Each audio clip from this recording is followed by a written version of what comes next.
Welcome to Early Indicators, Episode 11. Today we continue our February domain on environmental tipping points with a theme that sits at the intersection of climate stress, economic pressure, and demographic transformation, the rise of climate migration precursors.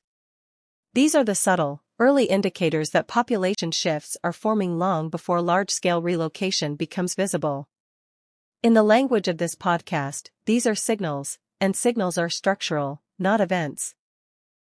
Early, not reactive, underreported, not mainstream, and directional, not episodic. They reveal where environmental pressures are beginning to reshape human geography in ways that will define the 2030s and beyond. To understand how we reached this moment, we need to trace the long arc of climate-linked mobility. In the 1970s and 1980s, environmental migration was largely framed as a hypothetical future scenario. Researchers warned that drought, sea level rise, and agricultural decline could eventually displace millions, but these warnings were treated as distant possibilities. By the 1990s, early evidence began to emerge. Rural populations in parts of Africa and South Asia were moving towards cities as rainfall patterns shifted. Yet these movements were often attributed to economic factors alone, masking the environmental drivers beneath them. The early 2000s marked a turning point. Satellite data improved, revealing how drought cycles, groundwater depletion, and coastal erosion were accelerating. Studies from Bangladesh, Mexico, and China showed that environmental stress was interacting with economic and political factors, influencing internal migration patterns. Still, these cases were treated as isolated or region-specific. Over the past 15 years, the acceleration of extreme weather, insurance withdrawal, infrastructure strain, and housing market exposure has created a new category of early signals, precursors that appear years before official migration statistics capture the trend. These precursors are not dramatic events. They are quiet shifts in household decisions, municipal budgets, insurance markets, and school enrollments. The current moment represents an inflection because these signals are now emerging across multiple continents simultaneously, revealing a global pattern rather than isolated regional anomalies. Several structural forces converged to create this shift. Demographic pressures increased exposure in vulnerable regions, as populations grew in coastal corridors, floodplains, and fire-prone zones. Economic development expanded settlement in areas with long-term environmental risk, often without adequate planning. Governance gaps left local governments underprepared for rising climate volatility, with limited resources for adaptation. Housing markets amplified risk by masking long-term environmental exposure through short-term price growth. And climate change intensified heat, drought, storm patterns, and sea level rise, increasing the frequency and severity of environmental stress. These forces reshaped macroscale systems such as national housing markets, labor flows, regional planning frameworks, and insurance structures. They also influenced microscale systems including school districts, municipal budgets, neighborhood property values, and household decision-making. The result is a landscape where early indicators of climate migration appear long before people physically move, and these indicators are becoming more visible. Current signals show the shift with growing clarity. First, insurance companies are quietly withdrawing coverage from high-risk regions, making homes uninsurable and reducing long-term property viability.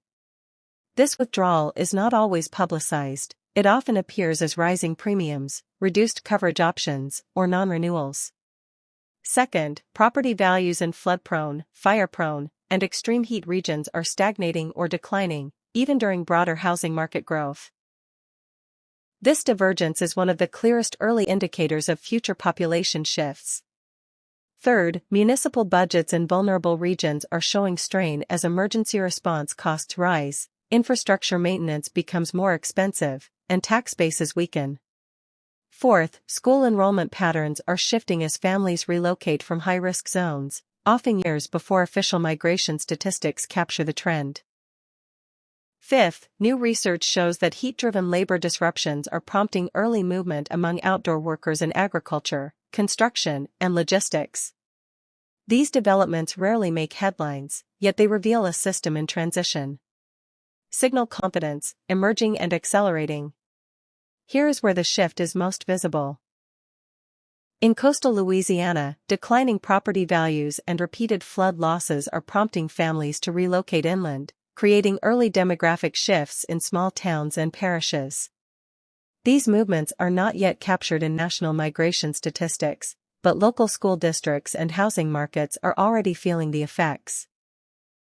In northern India, heat-driven labor disruptions are pushing seasonal workers to seek more stable conditions in cooler regions, altering local labor markets and straining urban centers that are not prepared for sudden population increases. In southern Europe, wildfire-prone communities are seeing insurance withdrawal and rising municipal costs, prompting early movement toward urban centers where services are more reliable. These shifts are subtle but measurable in school enrollment and housing market data. In parts of the U.S. Southwest, declining school enrollments in high heat zones signal that families are quietly adjusting to long-term climate stress, even as official population numbers appear stable.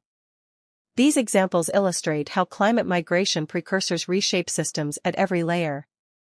Nations must reconsider long-term population distribution, infrastructure planning, and labor market resilience. Cities face rising costs as they absorb new residents or lose tax revenue from declining populations. Firms must adapt to shifting labor availability, supply chain exposure, and real estate risk. Communities experience changes in school enrollment, neighborhood cohesion, and local services. Individuals face rising insurance costs, declining property values, and health risks tied to heat and environmental stress. At the macro layer, these precursors alter national housing markets, regional economic patterns, and long-term demographic trajectories. They influence political representation, infrastructure investment, and national security considerations. At the micro layer, they affect households, neighborhoods, small businesses, and local ecosystems. The fragility revealed is clear. Population patterns built on historical climate stability are colliding with new environmental realities. Future expectations point toward several trajectories. In the short term, over the next 1 to 3 years, more regions will experience insurance withdrawal, rising utility costs, and early property value stagnation. Families with flexible employment or remote work options may begin relocating quietly, often choosing regions with more stable climates or lower long-term risk. Municipalities may face budget strain as emergency response costs rise and tax bases weaken. In the medium term, over 3 to 10 years, cities in cooler or more stable climates may see increased demand, while high-risk regions face declining tax bases and rising infrastructure costs. Labor markets may shift as workers move toward regions with more predictable conditions. Housing markets may experience divergence between high-risk and low-risk regions, with long-term implications for wealth distribution and economic mobility. School districts may face enrollment volatility, affecting funding and staffing.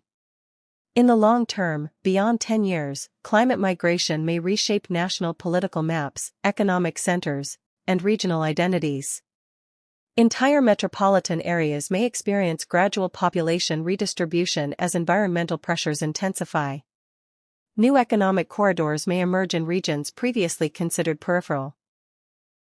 Governance frameworks may need to adapt to new patterns of mobility, resource allocation, and infrastructure demand.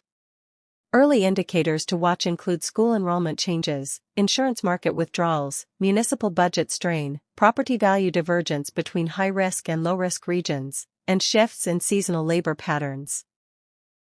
Potential tipping points include the collapse of insurance availability in major metropolitan areas, chronic heat-driven labor shortages, and the emergence of new housing markets in previously overlooked regions.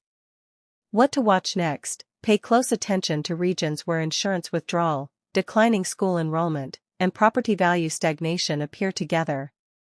These clusters often signal where climate-driven relocation will accelerate first, long before official migration statistics reflect the change. Watch for early policy responses, such as relocation incentives, zoning changes, and infrastructure investments in receiving regions. These responses can reveal where governments anticipate future population shifts. In summary, climate migration precursors are among the most consequential environmental signals of the coming decade. They reshape housing markets, labor flows, municipal budgets, and long-term demographic trajectories.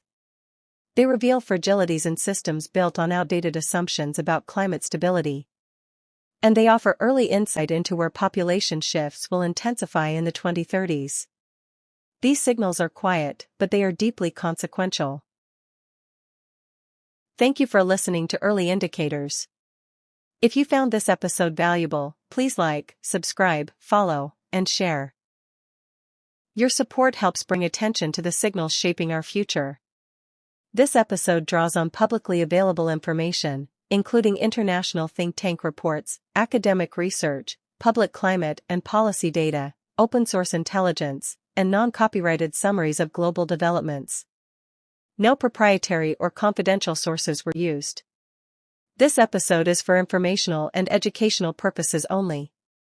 It does not constitute political advice, financial guidance, or predictive certainty. All interpretations are based on publicly available information and are intended to support general understanding of global trends.